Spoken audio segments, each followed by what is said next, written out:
Praise the Lord. Hallelujah. പ്രിയ സഹോദരങ്ങളെ, ഇന്നലെ ജെല്ലിപ്പാറയിൽ വന്നപ്പോൾ നമ്മുടെ ആദ്യ ശനിയാഴ്ച ശുശ്രൂഷ ഇവിടെയാണെന്ന് അറിയാലോ. ശരിക്കും ശക്തമായി പ്രാർത്ഥിച്ച് ശുശ്രൂഷയിലേക്ക് പ്രവേശിക്കാൻ പോവാണ്. ഇന്ന് ഞങ്ങൾ സാപത്തിൽ ബലി അർപ്പിച്ചിട്ടാണ്. ഇപ്പോൾ കുറച്ച് പേരൊക്കെ അച്ഛനോട് ചോദിച്ചു കേട്ടോ, ഇന്നലെ എന്താ വെച്ചാൽ വീഡിയോ കണ്ടില്ലല്ലോ, നിങ്ങളോട് പറഞ്ഞായിരുന്നില്ലേ. നമ്മൾ ഇപ്പോൾ ഹോറർ മിനിസ്ട്രീസ് എന്ന് പറഞ്ഞിട്ടുള്ള അതിൻ്റെ ആ ചാനലിലാണ്, യൂട്യൂബ് ചാനലിലാണ് ഈ വീഡിയോ ചെയ്യുന്നത്. നിങ്ങളൊന്ന് അറിയാത്തവരുണ്ടെങ്കിൽ എന്താ സജിച്ചിൻ്റെ വീഡിയോ കാണുന്നില്ലല്ലോ എന്ന് പറഞ്ഞു കഴിഞ്ഞാൽ, അത് ചാനൽ മാറി, ധ്യാനകേന്ദ്രത്തിൻ്റെ ചാനലല്ലായിരുന്നു, അച്ഛൻ അവിടുന്ന് മാറിയില്ലേ. അപ്പോൾ അങ്ങനെ പറഞ്ഞു കൊടുത്തേക്കണം കേട്ടോ. ഇന്ന് നമ്മൾ ധ്യാനിക്കുന്നത് പ്രഭാഷക പുസ്തകം 2:8. അവിടെ വചനം വെളിപ്പെടുത്തുകയാണ്, കർത്താവിൻ്റെ ഭക്തരെ അവിടുത്തെ ആശ്രയിക്കുവിൻ, പ്രതിഫലം ലഭിക്കാതിരിക്കുകയില്ല. കർത്താവിൻ്റെ ഭക്തരെ അവിടുത്തെ ആശ്രയിക്കുവിൻ, പ്രതിഫലം ലഭിക്കാതിരിക്കുകയില്ല. ഞാൻ പ്രിയ സഹോദരങ്ങളെ, കഴിഞ്ഞ വർഷം ഞാൻ ഓർക്കുകയാണ്, നമ്മുടെ രൂപതയിൽ ട്രാൻസ്ഫർ വന്നപ്പോൾ കഴിഞ്ഞ വർഷം ഒരച്ഛനെ ഭയങ്കര പ്രശ്നമുള്ള ഒരു സ്ഥലത്തേക്കാണ് അച്ഛനെ അവിടെ നിയോഗിച്ചത്. അപ്പോൾ ശരിക്കും എല്ലാവരും ഇങ്ങനെ ഒരു വളരെ നെഗറ്റീവായിട്ടുള്ളത് പറയായിരുന്നു. അങ്ങനെ നെഗറ്റീവായിട്ട് പറയുമ്പോൾ തന്നെ എല്ലാവരും, അപ്പോൾ അച്ഛൻ ശരിക്കും ഇച്ചിരി പ്രയാസത്തിലൊക്കെ ആയിരുന്നു.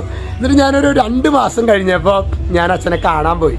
അപ്പോൾ അച്ഛൻ പറയായിരുന്നു, അച്ഛാ ഞാൻ ചോദിച്ചു എങ്ങനെയാ അച്ഛൻ എങ്ങനെയാണ് ഈ പ്രതികൂലത്തെ എങ്ങനെ അതിജീവിച്ചു? അച്ഛൻ പറയായിരുന്നു, ഞാൻ ദിവ്യകാരുണ്യം എഴുന്നള്ളിച്ച് വെച്ച് ഞാൻ പ്രാർത്ഥിച്ചു വച്ചാ, ഈശോയെ കരുണയായിരിക്കണേ. അച്ഛൻ പറയായിരുന്നു, അവിടുത്തെ പ്രശ്നങ്ങളുടെയൊക്കെ ഓർമ്മ വരുമ്പോൾ തന്നെ മനസ്സിടിയുന്ന ഒരവസ്ഥയായിരുന്നു.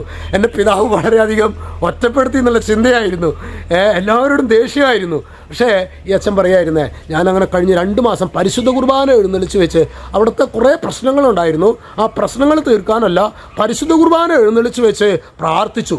പരിശുദ്ധ കുർബാന അതിൻ്റെ അതിർത്തികളിലെ പരിശുദ്ധ കുർബാനയായിട്ട് ദിവ്യകാരുണ്യ പ്രദക്ഷിണം കാറായിട്ട് അച്ഛനും വേറൊരു സഹോദരനും കൂടിയിട്ട് കാറിൽ ദിവ്യകാരുണ്യ പ്രദക്ഷിണം നടത്തി. അച്ഛൻ പറയായിരുന്നേ, എന്താ വെച്ചാൽ പ്രശ്നങ്ങളൊക്കെ അവിടെ ഉണ്ടെങ്കിലും ഒരു ഭയങ്കരമായ ഒരു സമാധാനത്തിൻ്റെ ആത്മാവിനെ കർത്താവ് എനിക്ക് നൽകി എന്ന് പറയുകയായിരുന്നു. Hallelujah, hallelujah.